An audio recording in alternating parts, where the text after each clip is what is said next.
Sekarang kita berpindah ke halaman 38. Kata penulis rahimahullahu taala, saya beri judul di sini Syubhatu al-musyrikin al-mutaakhirin. Syubhat klasik kaum musyrikin masa kini. Iya. Baik. Kata beliau, fa in qala qailun min al-musyrikin nahnu na'rifu anna Allah huwal khaliqur raziqul mudabbir. Lakin haula'i salihin muqarrabuna wa nahnu nad'uuhum wa nanduru lahum wa nadkhulu alaihim wa nastaghithu bihim nuridu bidzalika al-jaha wasyafa'ah wa illa fa nahnu nafhamu anna Allah huwal mudabbiru faqul kalamuka hadha dinu Abi Jahal wa amsalihi. Ya. Sekarang syubhatnya dulu. Apa syubhat kaum musyrikin? Apabila seorang musyrik berkata, kami mengetahui bahwa Allah lah yang mencipta, memberi rezeki, dan mengatur segala urusan. Ini kan sudah jelas ya. Kaum musyrikin mengakui ini. Ya. Terus mereka katakan, tetapi mereka, orang-orang soleh itu, adalah orang-orang yang didekatkan kepada Allah. Maka kami berdoa kepada orang-orang soleh ini, bernadar kepada mereka, ya, masuk kepada mereka, memohon pertolongan, meminta perlindungan dari mereka. Yang kami inginkan dengan hal tersebut adalah al-jah wa syafa'ah. Kedudukan dan apa? Syafaat. Sedangkan kami memahami bahwa Allah subhanahu wa ta'ala dialah yang mengatur segala urusan. Ini syubhatnya kaum musyrikin. Nah ini banyak didapati. Ya. Jangankan dari orang awam yang mengaku ulamanya saja, ya, orang-orang berilmunya itu saja begini ucapannya. Kalau ditegur, kenapa kamu berdoa ke kuburan? Oh, jangan samakan kami dengan kaum musyrikin. Kami ini mengakui Allah yang mencipta, menghidupkan, berrezeki. Ya, hanya saja masalahnya saya ini banyak dosa. Ini kiai ini, dia adalah seorang hamba yang dekat kepada Allah yang dikubur ini. Ya, sama atau tidak ucapannya? Sama. Ini syubhat klasik. Ya, kaum musyrikin di masa belakangan diambil dari masa dahulu. Karena itu jawaban penulis, apa jawaban beliau? Kata beliau, jawablah. Ya.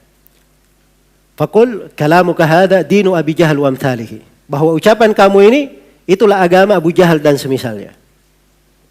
Itulah agamanya siapa? Kaum musyrikin. Ya, tidak ada bedanya. Fahum yad'una Isa wa Uzairan wal malaika wal awliya. Mereka ini berdoa kepada Isa, Uzair, para malaikat dan wali-wali.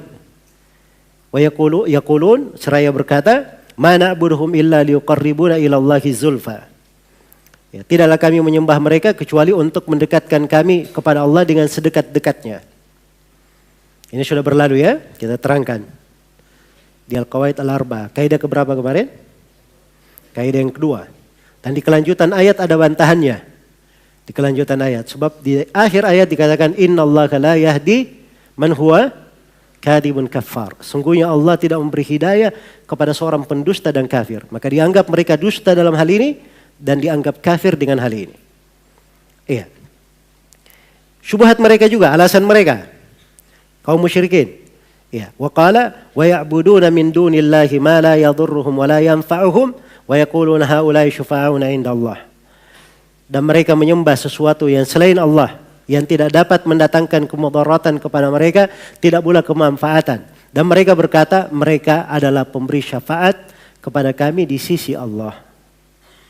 Jadi sama persis dengan agama Abu Jahal dan semisalnya. Iya. Baik. Kata beliau rahimahullah, fa idza ta'ammalta hadha ta'ammulan jayyidan, arafta anna al-kuffara yashhaduna lillahi bi tauhidir rububiyyah. Wa huwa at-tafarrud bil khalqi war rizqi wat tadbir. Ya. Baik, tadi kayaknya ada yang luput ya, kita belum baca di sini satu sebelumnya. Di akhir dari sebelum pembahasan ini, supaya jangan ada yang lewat ya. Di sini di watamamu hada dari halaman 36 ya. Di atas itu di akhir paragraf ada yang saya belum terangkan tadi. Saya kembali dulu sedikit ya. Ini buku panduan, jangan sampai ada yang luput dari pembahasan. Wa tamamu hadza an ta'rif anna al-musyrikin alladziina qatalahum Rasulullah sallallahu alaihi wasallam kanu yad'una al-malaika wa Isa wa Uzairan wa ghairuhum min al-awliya fakaffarahum Allah bihadza ma iqrarihim bi anna Allah huwal khaliqur raziqul mudabbir. Ya, sampai sini kan sudah tadi. Kemudian setelahnya, fa idza arafta ma'na la ilaha illallah. Sampai sini baru beliau menganggap sudah jelas makna la ilaha illallah itu. Apabila engkau telah mengerti, ya, tentang makna la ilaha illallah itu, arafta anna man nakha nabiyan, maka pasti kamu tahu bahwa orang yang meminta tolong kepada seorang nabi, atau malakan atau seorang malaikat, atau nadabahu, atau dia memanggil, atau istaghatha bihi, atau meminta pertolongan kepadanya, faqad kharaja minal Islam, maka dia telah keluar dari apa? Keluar dari Islam. Wa hadha huwal kufur alladzi qatalahum alaihi Rasulullah sallallahu alaihi wasallam. Dan inilah kekafiran yang mereka diperangi oleh siapa? Rasulullah sallallahu alaihi wasallam. Baik. Jadi ini akhir ya dari penegasan makna la ilaha illallah. Yang berbuat seperti itu, ini kafir keluar dari Islam karena memang itu bukan makna la ilaha illallah, bertentangan dengan la ilaha illallah. Baik, kita kembali ke halaman 39. Jadi kata beliau, faida ta'ammalta hadza ta'ammulan jayyidan, apabila engkau merenungi ini dengan baik, arafta annal kuffara yashhaduna lillahi bi tauhidir rububiyah, engkau pasti mengetahui bahwa orang kafir juga mempersaksikan tauhid rububiyah Allah. Apa itu tauhid rububiyah? Wa huwa at-tafarrud bil khalqi war rizqi wat tadbir, yaitu mengesahkan Allah dalam penciptaan, pemberi rezeki dan pengaturan. Fahum yunakhuna Isa wal malaika wal awliya yaqsuduna annahum yuqarribunahum ila Allahi zulfa wa yashfa'una lahum inda. Ya, jadi mereka ini meminta pertolongan kepada Nabi Isa, para malaikat dan wali-wali dengan maksud mendekatkan diri mereka kepada Allah dengan sedekat-dekatnya, dan agar mereka ini diberi syafaat di sisi Allah. Ya, kalau sudah dipahami ini, kata beliau, wa arafta annal kuffara khususan an-nasara minhum man yata'abbad al-laila wan-nahar wa yazhadu fid dunya wa yatasaddaqu bima dakhala alayhi minha mu'tazilan fi sawma'atin anin nas wa ma'a hadha kafirun aduwwun lillah mukhalladun fin nar bisababi i'tiqadihi fi Isa wa ghairihi min al-awliya yad'uhu wa yathbah lahu wa yanzuru lahu wa tabayyana laka anna kathiran minan nasi anhu bima'zal. وتبين لك معنى قوله صلى الله عليه وسلم بدا الإسلام غريبا وسيعود غريبا كما بدا. Iya. Jadi sekarang beliau memberikan tangga-tangga, tahapan-tahapan untuk sampai kepada kesimpulan pemahaman. Iya. Sekarang kita sudah paham ya, kaum musyrikin mengakui tauhid rububiyah. Alasan kaum musyrikin berbuat kesyirikan ada dua. Mencari kedekatan dan mencari apa? Mencari syafaat. Ada dua. Nah sekarang beliau kasih pendekatan lain, tangga berikutnya. Ya, sekarang kamu juga tahu. Ya, engkau juga mengetahui bahwa orang-orang kafir, khususnya orang-orang Nasara, di antara orang Nasara itu ada yang beribadah malam dan siang, serta zuhud di dunia, bersedekah dari penghasilan dunia mereka, dalam keadaan menyepi, di mana? Di tempat ibadahnya, di gereja mereka. Bersamaan dengan itu, orang Nasara hukumnya apa? Ya, semuanya pasti mengatakan dia ini kafir, musuh Allah, akan kekal di dalam neraka. Kenapa? Karena keyakinan dia tentang siapa? Tentang Nabi Isa. Kan begitu? Karena keyakinan dia tentang Nabi Isa dan para wali yang lainnya, di mana dia berdoa kepada wali tersebut, menyembelih untuk wali tersebut, maksudnya kepada Isa dan wali tersebut, ini orang Nasara ya, dan bernadar kepadanya. Oleh karena itu, jelaslah bagimu bahwa banyak manusia, nah kalau seperti ini kan menegaskan. Ya, ini makna dari la ilaha illallah. Jadi ini sebenarnya dibuka tirai saja, kalian sekarang beribadah dengan gaya yang seperti ini. Lalu apa bedanya dengan orang Nasara? Ya, apa bedanya? Kan begitu, diberi tahapan oleh Syekh. Nah, dari sinilah akan tampak makna ucapan Nabi SAW, badal Islamu ghariban wa sa'udu ghariban kama bada. Islam dimulai dalam keadaan asing dan akan kembali asing lagi bersama dengan awal mulanya. Sampai di sini kita masukkan poin pembahasan di halaman 36 dan 37. Ada 3 poin pembahasan tadi. Iya. Baik, ada 3 poin pembahasan. Yang pertama, hujjatul musyrikin ala syirkihim huwa talabul qurba wa syafa'ah. Argumentasi kaum musyrikin terhadap kesyirikan mereka adalah mencari kedekatan dan apa? Syafaat. Ini sudah jelas atau tidak? Hah? Sudah jelas ya? Baik. Yang kedua, wuduhu ma'na la ilaha illallah min ta'ammuli halil musyrikin fi ahdi Rasul sallallahu alaihi wasallam. Kejelasan makna la ilaha illallah bagi siapa yang memperhatikan keadaan kaum musyrikin di masa Rasulullah sallallahu alaihi wasallam. Ya. Jadi ini juga dari dalil-dalil yang memperkuat makna la ilaha illallah. Kita melihat bagaimana keadaan kaum musyrikin di masa Rasulullah. Iya. Dan yang ketiga, keterasingan Islam di akhir zaman. Gurbatul Islam fi akhir zaman. Iya. Inilah yang beliau bawakan pada hadits di sini. Badal Islamu ghariban wa sayaudu ghariban kama bada. Kenapa? Sebab akidah tauhid ini padahal jelas ya dengan keterangan yang sudah kita kaji, sudah kita bahas dengan uraian dalil-dalil dari Al-Qur'an dan Sunnah. Suatu hal yang sangat meyakinkan, terang benderang bagikan matahari di siang bolong. Dari uraian ayat-ayat Al-Qur'an, hadits-hadits Rasulullah sallallahu alaihi wasallam. Ya. Mencocoki kondisi kaum musyrikin di masa Nabi dari semua sudut dan dari semua sudut penjelasan menerangkan sangat terang. Tapi bersamaan dengan itu ada yang menganggap aneh ini makna la ilaha illallah. Ada yang memusuhi orang yang mengajarkan itu makna la ilaha illallah. Bahkan ada yang menganggapnya itu adalah kesesatan yang nyata. Iya.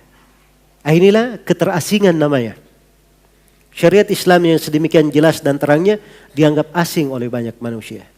Karena itu jangan bersedih. Rasulullah SAW bersabda, badal Islamu ghariban wa sayudu ghariban kama bada. Ya, dan ini haditsnya di Sahih Muslim ya, dari hadits Abdullah bin Mas'ud. Islam itu dimulai dalam keadaan asing dan akan kembali asing sebagaimana awal mulainya. Akan kembali asing sebagaimana awal dia mulai. Awal kali datang Islam itu dianggap asing oleh kaum musyrikin. Iya. Ketika Nabi menyampaikan la ilaha illallah, kan aneh bagi kaum musyrikin. Karena itu ucapan mereka, ajalal alihata ilahan wahida inna hada la syai'un ujab. Apakah Nabi Muhammad ingin menjadikan yang diibadahi cuma satu? Ini hal yang menakjubkan, aneh bagi mereka. Ternyata di akhir zaman juga seperti itu. Ini di masa penulis. Ketika diterangkan makna la ilaha illallah itu, dianggap aneh beliau. Iya. Dianggap bahwa beliau ini datang dengan agama baru. Dianggap bahwa beliau ini telah menghinakan orang-orang yang selama ini dianggap membawa pemahaman-pemahaman yang menyimpang itu tadi. Jelas ya? Inilah keterasingan di dalam Islam di akhir zaman sebagaimana yang disebutkan oleh Rasulullah Sallallahu Alaihi Wasallam di sini. Maka setelahnya beliau memberikan beberapa wasiat, ya beberapa pesan-pesan. Dan ini insyaallah taala kita akan kaji nanti di sesi yang akan datang. Baik.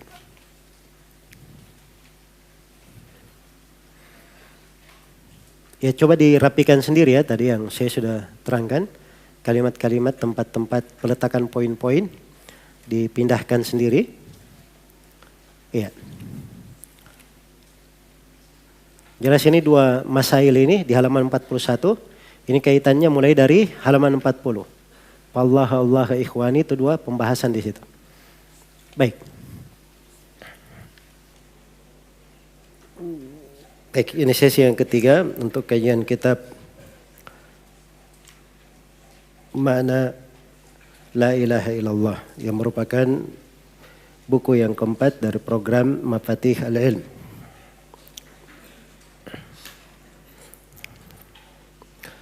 Di halaman 40 dari buku bantuan berkata penulis rahimahullahu taala,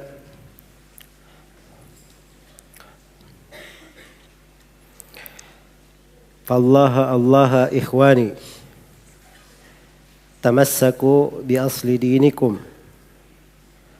awwalihi wa akhirihi, ussihi wa ra'sihi, wa huwa syahadatu an la ilaha illallah, wa arifu ma'naha, wa ahibbu ahlaha, wa ja'aluhum ikhwanakum walau kanu ba'idin, wakfuru bit tawagid, wa aduhum, wa bagidu man ahabbahum, au jadal anhum, au lam yukaffirhum, au qala ma alayya minhum, au qala ma kallafani Allahu bihim, faqad kadhaba hadha ala Allah waftara, bal kallafahu Allahu bihim wa farada alaihimul kufra bihim wal bara'ata minhum walau kanu ikhwanahu wa auladahu.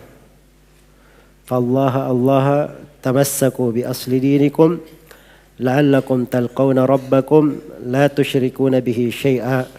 Allahumma tawaffana muslimin walhiqna bis salihin.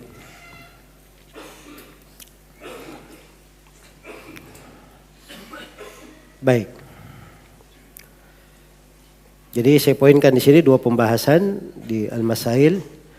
Yang pertama al-wasiyatu bitamassuk bi aslid din. Wasiat untuk berpegang teguh dengan pokok agama.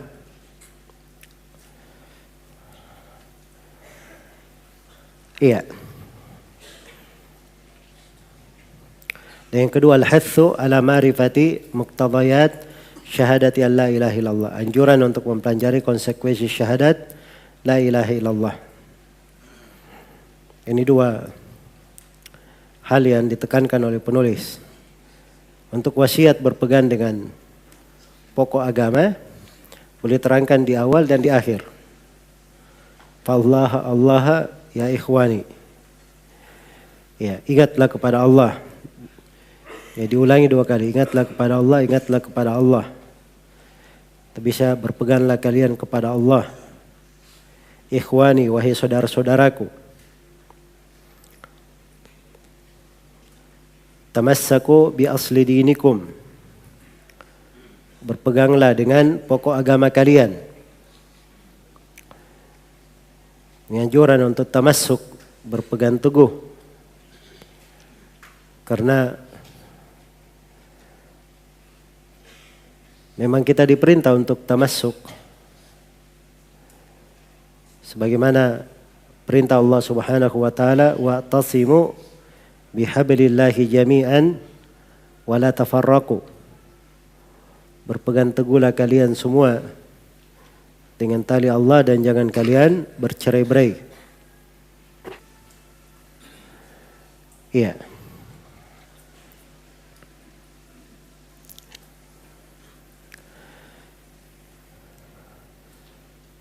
Kita diperintah untuk hal tersebut. Dan pokok agama itu, inilah yang akan diterangkan oleh penulis bahwa dia adalah syahadat la ilaha illallah. Iya. Bahkan beliau bahasakan asli dinikum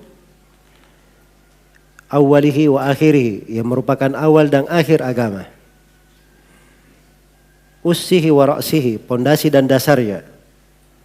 Pondasi dan kepalanya. Apa itu? Syahadat an la ilaha illallah.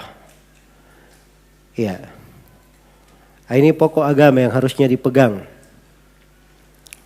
Selalu dijaga dan dipelihara. Selalu dijaga dan dipelihara. Dia adalah awal dari agama. Akhir. Itulah pondasi, dan itu pula kepala dan dasarnya, pokok dan dasarnya. Tanpa syahadat la ilaha illallah, tidak ada keberuntungan untuk seorang hamba di dalam hal tersebut. Baik. Maka ini oleh penulis rahimahullahu ta'ala diingatkan akan pentingnya hal ini, sebagai dasar seseorang itu hidup sebagaimana dia diperintah. Karena Allah memerintah kita dan mengadakan kita untuk memurnikan ibadah kepadanya. Berpegang dengan tauhid ini. Wa ma khalaqatul jinna wal insa illa liya'budun.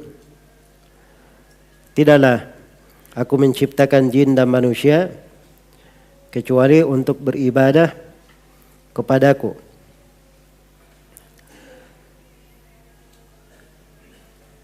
Kemudian penulis rahimahullahu ta'ala menjelaskan beberapa konsekuensi dari syahadat ini serta bagaimana harusnya seorang itu berpegang dengannya. Kata beliau, wa'arifu ma'naha, kenalilah makna la ilaha illallah itu. Inilah yang sedang kita pelajari, bagaimana kita mengenali maknanya, selalu mendalaminya, semakin memperkuat. Iya. Dan dari pembahasan yang sudah kita kaji, itu tampak ya bahwa la ilaha illallah maknanya itu jelas. Syarat-syarat dan konsekuensinya terang. Hanya saja memang seorang berpegang dengannya di dalam mengamalkannya, ini tugas di dalam kehidupan. Tugas di dalam kehidupan. Dia bukan sesuatu yang hanya dipahami di awalnya saja. Dia bukan suatu perkara yang tergambar dalam kadar tertentu, kemudian di kadar tertentu ini dia terus menerus seperti itu hingga akhir. Tidak. Ini ada kadar tertentu kita memahaminya. Mengerti la ilaha illallah. Seorang semakin kuat berpegang dengannya, semakin jelas kandungan dari la ilaha illallah ini, semakin dia yakini dan semakin dia buktikan kejujurannya berpegang dengan la ilaha illallah, kecintaannya, keikhlasannya, penerimaannya, itu dengan pengamalan dia terhadap la ilaha illallah sepanjang dia hidup. Karena itu semakin dia mendalami maknanya, selalu dia pikirkan kandungan-kandungannya, selalu dia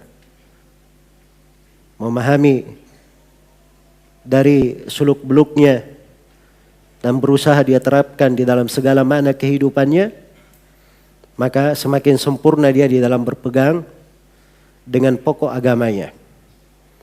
Ya, la ilaha illallah ini adalah awal agama dan akhirnya, dasar dan pondasi. Ya, karena itu wajar diingatkan oleh penulis rahimahullahu ta'ala untuk berpegang dengannya. Iya. Maka apa yang kita kaji saat ini dari kandungan la ilaha illallah ini sebagai kunci pembuka untuk kita semua mendalami kalimat yang agung ini dan bagaimana mengamalkannya, menjaga dan memeliharanya. Karena itu perlu tamassuk, berpegang teguh, perlu istiqamah, ya, dan perlu kesungguhan. Karena itu kata penulis, wa'rifu ma'naha, kenali maknanya. Wa ahibbu ahlaha, dan cintai ahlinya. Cintai orang yang mengucapkan la ilaha illallah. Wa ja'aluhum ikhwanakum, dan anggap mereka saudara-saudara kalian. Walau kanu ba'idin, walaupun mereka jauh, bukan kerabat, bukan tetangga, bahkan walaupun bukan sekampung, bukan senegeri, dimanapun dia berada, dimanapun mereka berada, maka kita mencintainya. Karena konsekuensi dari la ilaha illallah, cinta terhadap kalimat itu dan cinta terhadap ahlinya, terhadap orang yang mengucapkan dan mengamalkannya. Maka mereka adalah saudara-saudara kita. Baik, jadi kaum muslimin Orang-orang yang bertauhid itu dekat, bersaudara. Walaupun jauh dari sisi nasab, jauh dari tempat tinggal. Karena Allah Subhanahu wa taala telah berfirman, "Innamal mu'minuna ikhwah." Sungguhnya orang-orang yang beriman itu bersaudara. Iya. Dan Allah mengingatkan, "Wadhkuru ni'matallahi 'alaikum id kuntum a'daan fa'alafa baina qulubikum fa asbahtum bi ni'matihi ikhwana wa kuntum ala syafa hufratin minan nari fa anqadakum minha." Dan ingatlah nikmat Allah Subhanahu wa taala kepada kalian, di mana kalian dulunya bermusuhan. Iya. Lalu Allah menyatukan antara hati-hati kalian. Dan dulu kalian, Allah menyatukan di antara hati-hati kalian, maka kalian pun berubah menjadi orang-orang yang bersaudara. Dan dulunya kalian itu berada di atas jurang, di atas pinggir jurang kehancuran, jurang api neraka. Lalu Allah Subhanahu wa taala selamatkan kalian dari api neraka itu. Maka ini nikmat subhanallah sangat besar. Ya karena itu kata penulis, wa'rifu ma'naha. Ya, ketahuilah maknanya. Wahibbu ahlaha, cintai pengikutnya. Waj'aluhum ikhwanakum, jadikan mereka saudara-saudara kalian. Walau kanu ba'idin, walaupun mereka jauh. Wakfuru bit tawagid, dan kafirlah kalian kepada tagut. Ini pembahasan kita yang akan datang di risalah berikutnya tentang makna tagut dan bagaimana seorang itu kafir kepada tagut. Wa'aduhum, dan musuhi mereka. Wa abghidu man ahabbahum, dan bencilah siapa yang mencintai mereka. Iya. Jadi kita diperintah kafir kepada tagutnya dan kepada siapa yang mencintainya. Au jadala anhum, atau mendebat, membela mereka. Iya. Jadi ada orang-orang seperti itu. Kalau ditanya, kamu bagaimana? Dia menunjukkan dirinya seakan-akan bersama umat Islam, bersama keyakinan tauhid. Tapi dia bela ahlul batil. Aw lam yukaffirhum. Demikian pula musuhi siapa yang tidak mengafirkan tagut. Iya. Tidak mengafirkan mereka. Aw qala ma alayya minhum, atau dia berkata, iya, saya tidak ada urusan dengan mereka. Nah, ini sebagian orang kalau dikatakan kamu kafir kepada tagut, dia berkata saya tidak ada urusannya dengan mereka. Iya. Ini tidak mengerti makna la ilaha illallah. Karena konsekuensi dari la ilaha illallah mengharuskan dia untuk apa?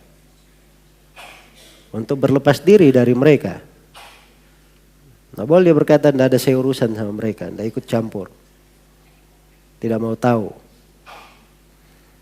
Au qala ma kallafanillahu bihim, atau dia berkata Allah tidak membebani saya untuk membenci mereka. Maka kata beliau, faqad kadzaba hadza 'ala Allah waftara, maka orang ini telah berdusta atas Allah dan telah mengada-ada. Bal kallafahu Allahu bihim wa farada alaihi al-kufra bihim wal bara'ata minhum. Bahkan Allah membebani dia untuk membenci mereka, membenci tagut, dan mewajibkan dia untuk kafir terhadapnya. Wal bara'ata minhum, dan berlepas diri darinya. Ini berlepas diri, kata al-bara'ah itu bukan berlepas sesuatu misalnya terlepas, tidak. Tapi dia berlepas, meninggalkan dan membenci, itu bara'ah. Iya. Baik. Walau kanu ikhwanahu wa auladahu, walaupun mereka itu adalah saudara-saudaranya sendiri dan anak-anaknya. Nah, ini konsekuensi dari la ilaha illallah. Dan naudzubillah ya, di masa sekarang ini ada orang-orang yang mengatakan tidak usah diajari anak-anak itu akidah wala' dan bara'. Sebab ini yang bikin mereka ekstrim. Iya. Ada lagi yang mengatakan sebab radikalisme itu karena belajar tentang togut. Iya. Ini dasar kekeliruan pemahaman ini, kerusakannya karena dia tidak bisa membedakan mana permasalahan agama dan mana permasalahan muamalah. Jadi orang-orang yang keliru pemahamannya itu karena mereka memang tidak bisa mendudukkan antara pembahasan yang merupakan prinsip yang mesti dijaga dan pembahasan yang merupakan prinsip agama yang lain yang juga perlu dipelihara. Nabi SAW tidak pernah mengajari kita menzalimi orang-orang kafir. Iya. Dan tidak boleh berbuat zalim kepada siapapun di dalam syariat kita. Jangankan terhadap seorang muslim, terhadap kafir pun tidak boleh kita zalimi. Jadi apa yang perlu dikhawatirkan terhadap umat ini? Tidak ada yang perlu dikhawatirkan. Akidah mereka jelas. Sebab ini agama yang mereka pegang. Ini kewajiban yang Allah wajibkan. Dan dengan hal ini mereka digolongkan sebagai orang yang bersyahadat la ilaha illallah. Iya. Harus ada benci kepada orang kafir. Berlepas diri dari agama mereka. Meyakini bahwa mereka adalah penduduk neraka kalau mati dalam keadaan tidak masuk ke dalam Islam. Iya. Maka ini semuanya dari prinsip-prinsip agama jelas di dalam tuntunan kita. Adapun masalah hidup di dalam sebuah negeri, ya, dijaga hak penduduk negeri itu, tidak boleh menzalimi siapapun dari penduduk negeri walaupun beda agama, itu ada aturannya di dalam agama kita. Ya, bukan hal yang dilarang, ada tuntunan dan syariatnya. Tapi bukan artinya kita apa? Kita cinta kepada mereka. Kita membenarkan agama mereka. Itu lain. Inilah yang harus dibedakan. Nah, di sini juga ada yang ini yang paling sering banyak kesalahan di sini dalam memahami ayat itu di surah Al-Mumtahanah. Ya, la yanhakumullahu 'anil ladzina lam yuqatilukum fid din wa lam yukhrijukum min diyarikum an tabarruhum wa tuqsitu ilaihim. Innallaha yuhibbul muqsitin. Sungguhnya Allah tidak melarang kalian terhadap orang yang tidak memerangi kalian dan tidak mengusir kalian dari negeri-negeri kalian. Jadi orang kafir kalau dia tidak memerangi kita, tidak mengusir kita dari negeri kita, maka dalam ayat dikatakan Allah tidak melarang kalian untuk berbuat baik kepada mereka dan berlaku adil kepada mereka. Karena Allah cinta kepada orang-orang yang berlaku adil. Ini jelas tuntunannya. Padahal surah Al-Mumtahanah ini surah yang dari awalnya menegaskan bara kepada kaum musyrikin. Orang-orang yang menjadikan selain Allah sebagai wali-wali, musuh-musuh Allah sebagai wali-wali. Iya. Bersamaan dengan itu diterangkan di dalam ayat ini, di dalam surah Al-Mumtahanah ini, bahwa Allah tidak melarang kalian terhadap orang kafir yang tidak memerangi kalian, tidak mengeluarkan, tidak mengusir kalian dari negeri kalian. Allah tidak melarang kalian berbuat baik kepada mereka. Ingat bahasanya, berbuat baik. Bukan mencintai. Bukan membenarkan agamanya. Ya, berbuat baik. Misalnya dia perlu bantuan tetangga, diberi dari sisi dunia, berbuat baik. Itu dari akhlak dijaga di dalam Islam. Dan berlaku adil. Berlaku adil.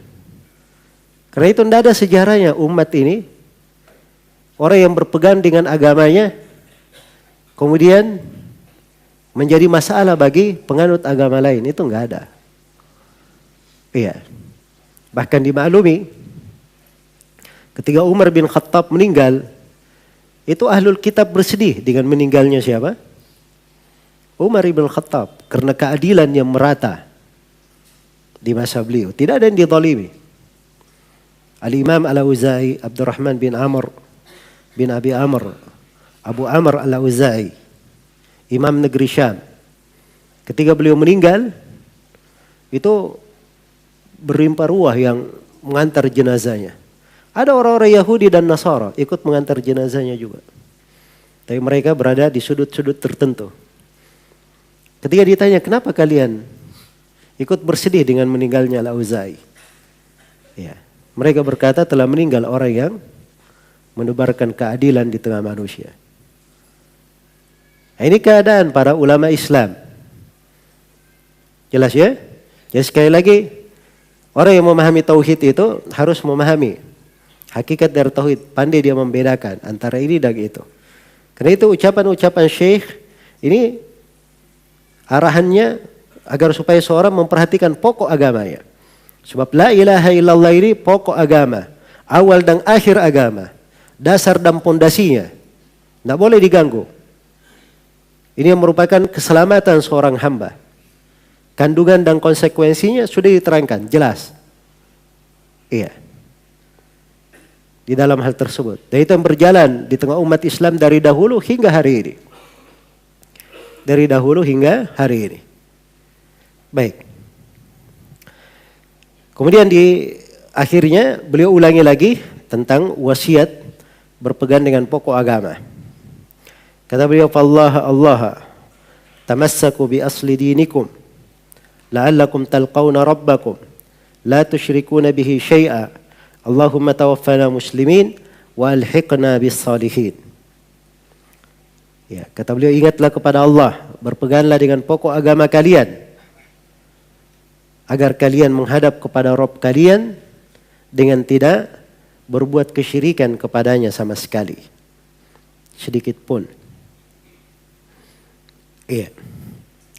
Kemudian beliau berdoa, Allahumma tawaffana muslimin, ya Allah wafatkanlah kami sebagai orang-orang yang berislam, wa alhiqna bis salihin, dan ikutkanlah kami kepada orang-orang yang salih. Ya, ini diantara manfaat berpegang dengan pokok agama, akan membuat seorang itu ya selalu bermohon kepada Allah Subhanahu wa taala supaya menghadap kepada Allah, tidak berbuat kesyirikan. Sebab ini pokok kebahagiaan di dalam hidup ini. Kalau seorang tertutup hayatnya, tertutup kehidupannya dalam keadaan tidak berbuat kesyirikan sama sekali. Iya. Tidak berbuat kesyirikan sama sekali. Karena itu Nabi Ya'qub alaihi salam itu pesannya kepada anak-anaknya. Am kuntum syuhada'a id hadara Ya'qub al-maut id qala li banihi ma ta'buduna min ba'di qalu na'budu ilahaka wa ilaha abaika Ibrahim wa Ismail wa Ishaq ilaha wahida wa nahnu lahu muslimun. Apakah kalian menjadi saksi ketika kematian mendatangi Nabi Ya'qub? Maka Nabi Ya'qub berkata kepada anak-anaknya, apa yang kalian ibadahi nanti setelahku? Ya. Dia jaga anak-anaknya. Sampai akhir pesannya adalah memperingatkan itu. Dan dia pelihara bagaimana keturunannya selalu mengingat itu. Apa yang kalian ibadahi nanti setelahku? Maka anak-anaknya menjawab, kami akan selalu beribadah kepada ilah yang engkau ibadahi. Dan ilah ayah-ayahmu, kakek moyang kita, yaitu Nabi Ibrahim, Nabi Ismail dan Nabi Ishaq. Agama seluruh Nabi. ilah yang maha satu, Allah subhanahu wa ta'ala yang maha satu. Wa nahnu lahu muslimun, dan kami selalu berislam kepadanya. Nah, ini prinsip-prinsip dijaga keesaan. Itu bahasanya ya, ilah, sembahan yang maha satu. Kemudian ibadah dia jaga. Dan kemudian Islam, wa nahnu lahu muslimun. Penyerahan diri kepada Allah, ketundukan. Iya. Karena itulah para nabi berharap seperti itu. Nabi Yusuf alaihi salam di akhir dari kisah di surah Yusuf, beliau berdoa kepada Allah, tawaffani musliman wa alhiqni bis salihin. Ya Allah, wafatkanlah saya sebagai seorang muslim dan ikutkanlah saya bersama orang-orang yang salih. Iya. Nah, demikian pula Nabi Ibrahim alaihi salam. Nabi Ibrahim alaihi salam juga memohon hal yang sama kepada Allah subhanahu wa ta'ala.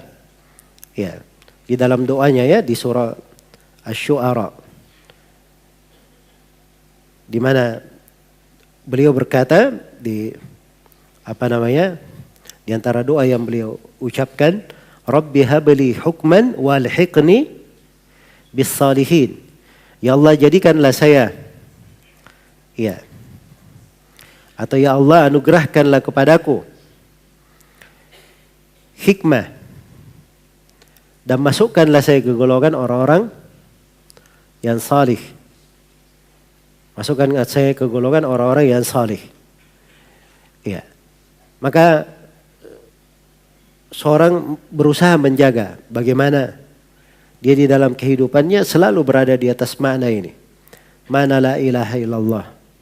Inilah kalau tampak di dalam kehidupannya kesungguhan dan keseriusannya, pasti Allah subhanahu wa ta'ala akan muliakan dia dengan kalimat la ilaha illallah di akhir hayatnya. Akan dimudahkan. Dia berucap la ilaha illallah saat sakaratul maut datang menjemputnya. Ya, akan dimudahkan. Dia di alam kuburnya dan dia ada pertanggungjawaban kelak di kemudian hari. Sebab ini kalimat yang apa? Yang dia jaga dan dia pelihara. Nah,